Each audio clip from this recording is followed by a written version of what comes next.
को दूर करने के लिए कोई उपाय नहीं, कोई वैद्य नहीं, कोई हकीम नहीं। बड़े निराश भाव से उन्होंने सभा के बीच में कहा था। तो किसी ने कहा, उन्हीं में से किसी ने, सभासद में से, कि बादशाह, हमने सुना है कि कभी कभी ऐसा भी होता है जब दवा से बात नहीं बनती तो दुआ से बन जाती है। सत्पुरुषों के, महापुरुषों के आशीर्वाद से भी बहुतों ने रोग से निवृत्ति पाई है। सुनने में आया है कि काशी में दो बड़े संत हैं, एक का नाम है स्वामी रामानंद जी और दूसरे का नाम है सदगुरु कबीर। उनके दर्शन के लिए चलो, हो सकता है उनके दर्शन से ही आपके रोग दूर हो जाए।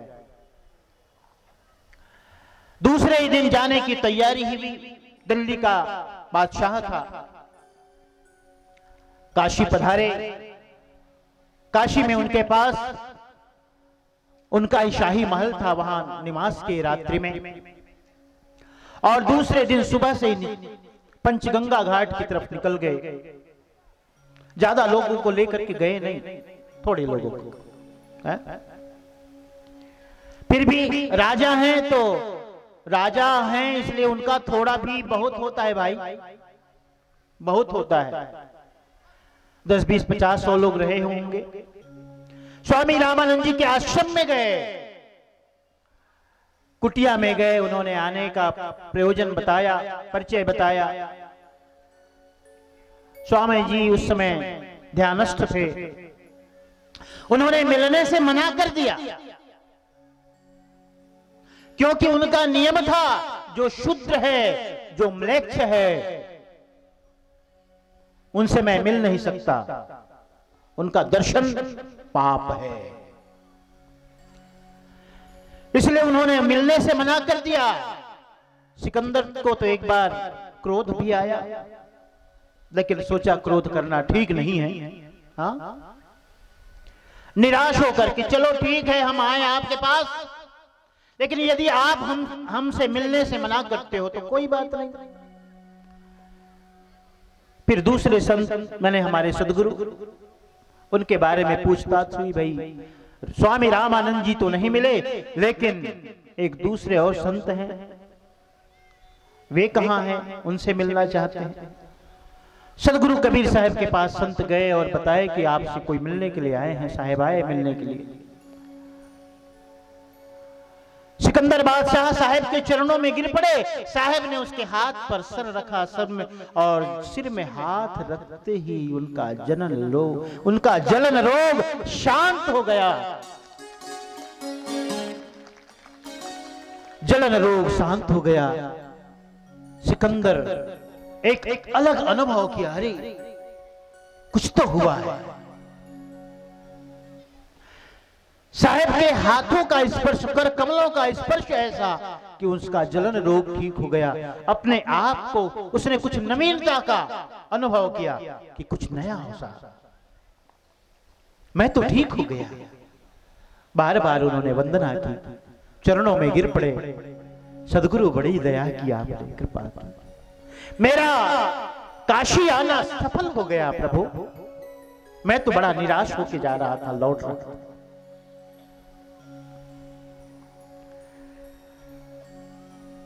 साहब ने उन्हें बैठाया। बैठाने के बाद पूछा कि गुरुजी से मिला है कि नहीं? स्वामी जी से। संतों ने कहा, जो आश्रम में रहते थे, गए थे पहले, उन्हीं के पास पहले गए थे, लेकिन उन्होंने मिलने से मना कर दिया। साहब को अच्छा नहीं लगा, समझ गए, कहे ठीक है मैं आता हूं जरा मिलके। अब शिष्य रूप में थे तो साहब को आने जाने की सुविधा तो थी, आज्ञा लेने की क्या बात। साहब अंदर गए, स्वामी रामानंद जी को कहा, स्वामी जी आपने जो ये नियम बनाया है ये ठीक नहीं है कि म्लेच्छों को और शूद्रों से मुझे नहीं मिलना है, उनका दर्शन नहीं करना है, पाप है, ये नियम ठीक नहीं। इसलिए ठीक नहीं है क्योंकि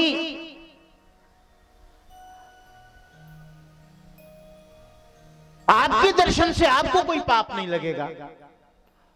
उनसे अगर आपका आमना सामना हो जाता है, कोई शूद्र है, कोई म्लेच्छ है, तो उससे कहां आपको पाप लगने वाला है? उसका पाप पुण्य उसके पास। इसलिए जो कर्म का करता है वही उसका भोग का होता है।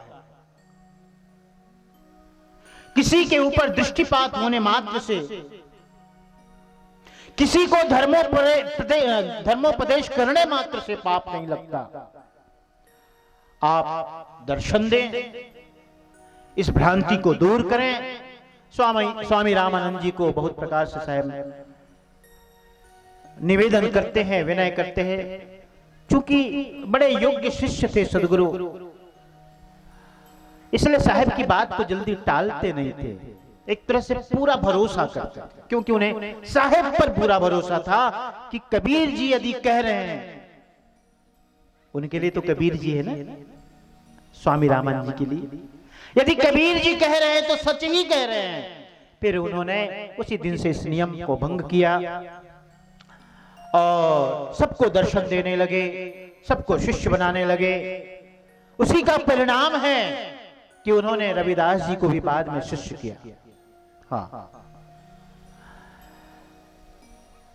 जब जलन रोग से मुक्त हो गए सिकंदर लोदी, उन्होंने बड़ा निवेदन किया, प्रभु आप हमारे आवास में चलें, शाही महल में चलें। साहब ने जब स्वीकार किया तो एक बड़ा सुंदर अपने जो अपनी सेना का जो सबसे सुंदर हाथी था उसे मंगवाया, अच्छी तरह से सजा करके साहब को उसमें विराजमान किया और विराजमान करके अपने शाही महल की तरफ ले गए। वहां ले जाकर साहब का खूब अच्छा से स्वागत सत्कार किया,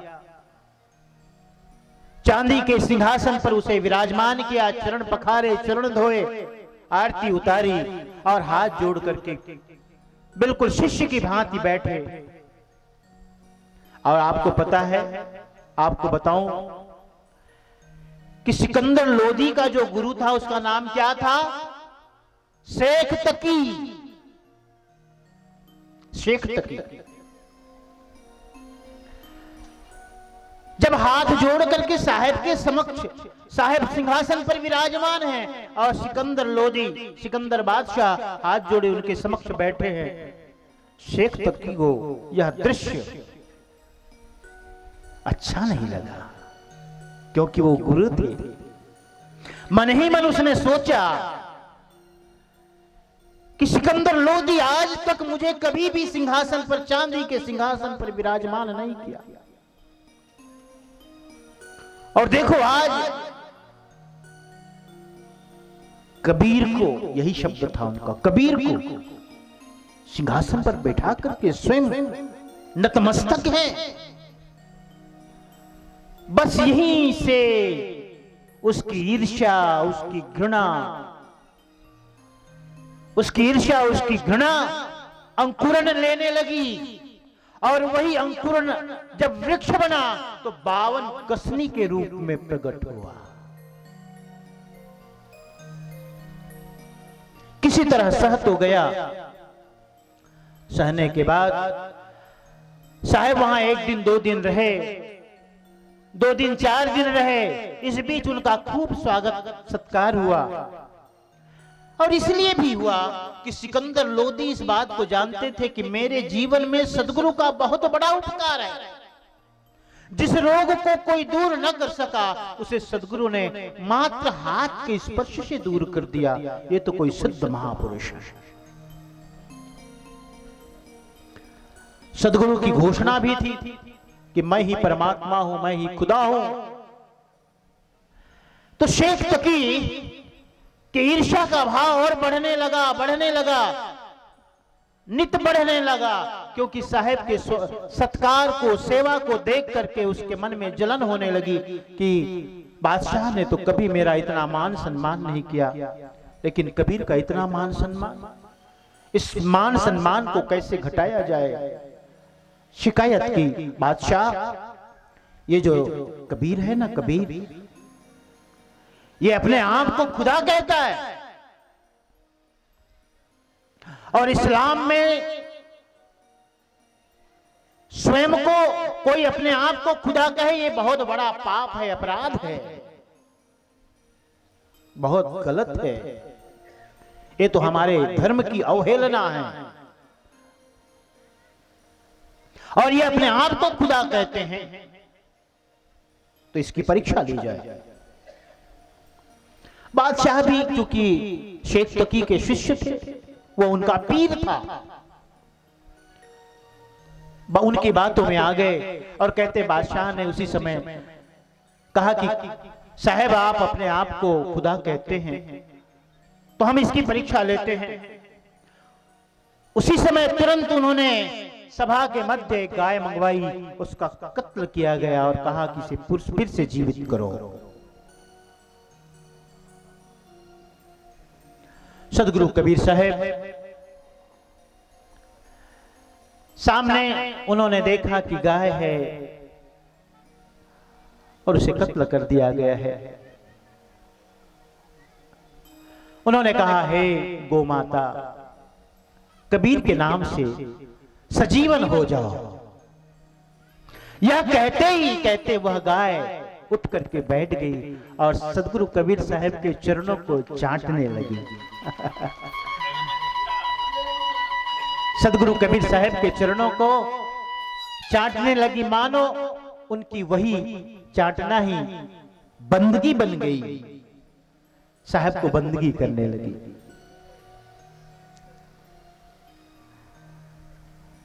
लेकिन यह देख करके भी शेख तकी को भरोसा नहीं हुआ। उसने और परीक्षाएं ली। उसने कहा, यदि आप खुदा हो तो हम आपकी परीक्षा लेते हैं। फिर उन्होंने जल परीक्षा ली, तेल परीक्षा ली। साहब को जंजीरों में बांध दिया गया। सारे सभासद, काजी, मुल्ला, स्वयं सिकंदर बादशाह, सब के सब गंगा जी के पास गए। गंगा जी के किनारे साहब को जंजीरों में बांध दिया गया, नाव में बिठा दिया गया और नाविकों से कहा कि गंगा के मध्य ले जाकर के कबीर जी को डुबो दो। नाविक सभी जो नाविक थे उन्हें साहब को ले गए गंगा के मध्य, और जैसा आदेश था वैसा ही उन्होंने किया। कबीर जी को, सदगुरु कबीर साहब को उन्होंने गंगा के मध्य जलधार में डुबो दिया। साहब जल में भीतर गए।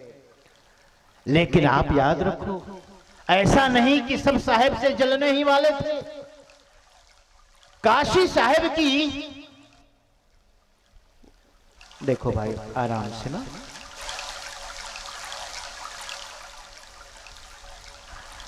काशी, उनको कुर्सी में बैठा दिया। काशी साहब की कर्म भूमि है, जन्मभूमि, प्राकट्य भूमि है। उनके मानने वाले भी बहुत थे। बहुत लोग यह दृश्य देखने गए थे, उनके आंखों में आंसू बहने लगे, अश्रुधारा बहने लगी। ये क्या हो रहा है, ये ठीक नहीं हो रहा। साहब धारा के बीच प्रवाहित कर दिए गए, गिरा दिए गए, और अब अगले क्षण की प्रतीक्षा थी, अब क्या होगा। लेकिन कहते थोड़ी देर में साहब फिर उसी जल से ऊपर आए। उसी जल से उनके गले में जो जो जंजीरें थी फूल की मालाएं बन गई। पद्मासन में बैठे, जल के ऊपर बैठे साहब धीरे धीरे धीरे धीरे किनारे आने लगे, किनारे आने लगे। जो ही गंगा के किनारे घाट पर आए, जितने भी साहब की मानने वाले सेवा भक्त जन थे, सबने साहब की जयकारा लगाई, सदगुरु कबीर साहेब। सिकंदर लोधी भी इस दृश्य को देखते थे। उन्होंने भी देखा, उन्हें थोड़ा लगा तो ये जो भी कर रहा है ये शेख तकी ठीक नहीं कर रहा, लेकिन गुरु था, पीर था, क्या करता, उनकी बातों में आ जाता था। उन्होंने कहा फिर से बादशाह को, हम इतने से संतुष्ट नहीं हैं, हम इनकी और परीक्षा लेंगे। फिर कहते हैं कबीर जी आप खुदा हो तो हम आपकी फिर से परीक्षा लेते हैं। एक बड़ा चूल्हा, उसमें बड़ी कड़ाही, उस कड़ाही को तेल से भर दिया गया,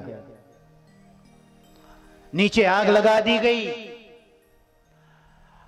और जब तेल गर्म हो गया तो साहब जी से, सदगुरु से कहा कि आप बैठे, इस पे उतर जाए, और बैठे।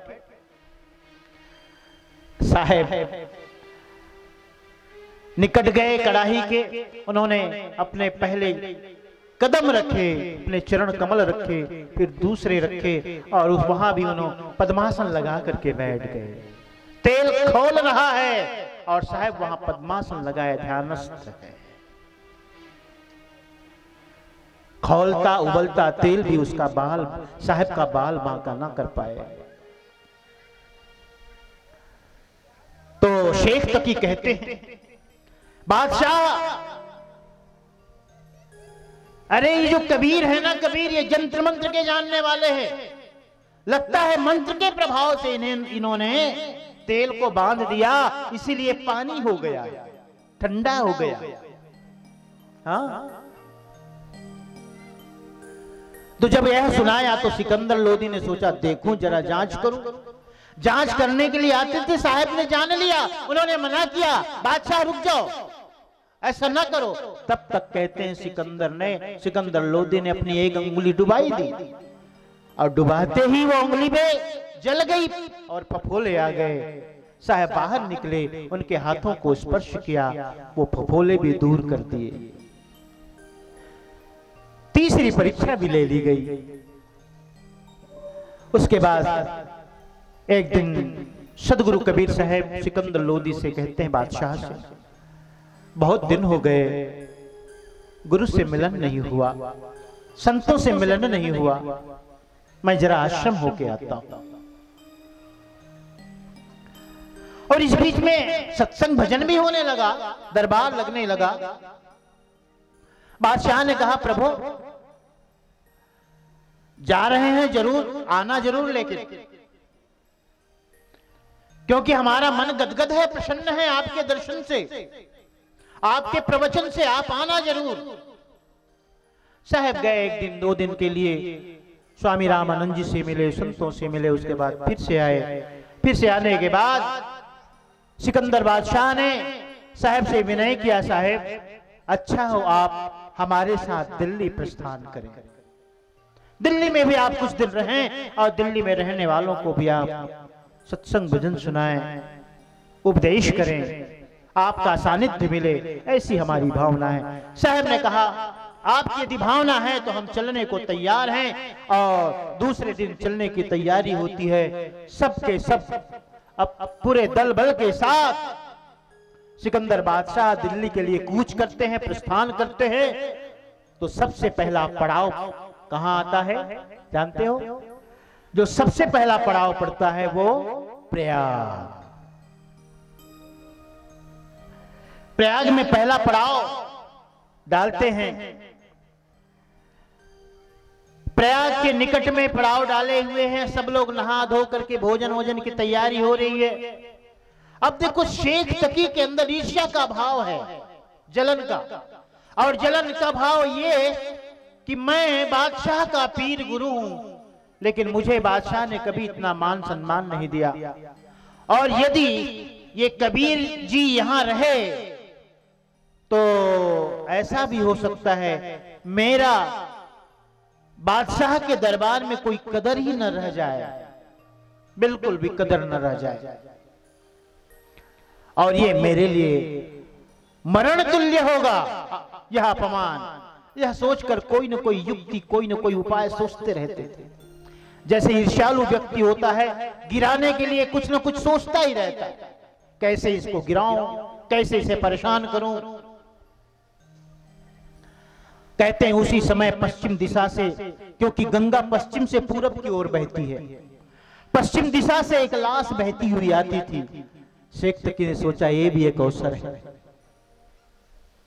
बस उन्होंने कहा कबीर जी ये जो लाश बहती आ रही उसे जीवित करके दिखाओ तो माने।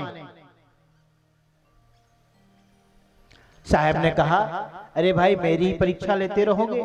तुम लोग भी तो बड़े पहुंचे हुए संत हो, पीर हो, फकीर हो, तुम लोग करके दिखाओ ना भला। उनके साथ जो सेना में दल बल के साथ जो कुछ लोग थे, काजी, मुल्ला, पीर, मौलवी, उन लोगों ने भी अपने तरफ से प्रयास किया, लेकिन कोई प्रयास कामयाब न हुआ। लाश आगे बहती ही जाने लगी।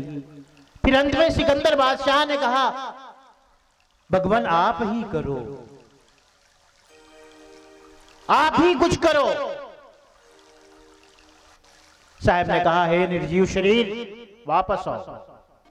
वो निर्जीव शरीर वापस आया। वापस आने के बाद किनारे लग गया। साहब ने कहा, निर्जीव शरीर का चेतन देव, तुम कहीं भी आसपास हो, आकर के शरीर में प्रवेश कर जाओ। आदेश पाती ही वो चेतन जो जीव था, चेतन देव था, वो आकर के प्रवेश किया और वह जो शरीर निर्जीव शरीर था सजीव हो गया। उठ करके बैठ गए, साहब को प्रणाम किया। साहब को प्रणाम किया। सब लोग देख करके आश्चर्यचकित रहे। सिकंदर बादशाह कहते हाथ जोड़कर, साहेब आपने तो कमाल कर दिया, साहेब आपने तो कमाल कर दिया। साहब कहते हैं, बादशाह तुम्हारे मुख से कमाल शब्द निकल गया। कहते हो तुम कि मैंने कमाल कर दिया, तो आज से इसका नाम कमाल रख दिया जाता है। कमाल रख दिया गया, कमाल रख दिया गया। साहब से फिर सब लोग पूछते हैं, अब इनके बारे में आप बताएं, ये कौन है, कहां से आ रहे हैं, कैसे हुआ? कहते साहब ने अपना हाथ उसके शीश पर रखा। एक ज्योति प्रकाश हाथ से निकलता है, शरीर में प्रवेश करता है और वह कमाल सर्व सिद्धि और ज्ञान से समन्वित हो जाता है। ज्ञान और सिद्धि से समन्वित होने के बाद साहब आदेश करते हैं, कमाल तुम अपना परिचय स्वयं दो। कमाल साहब फिर अपना परिचय देते हैं कि अब से कुछ दिन पहले, अब ये शरीर तो बहता आ रहा है ना, निर्जीव शरीर, अपना परिचय उन्होंने दिया कि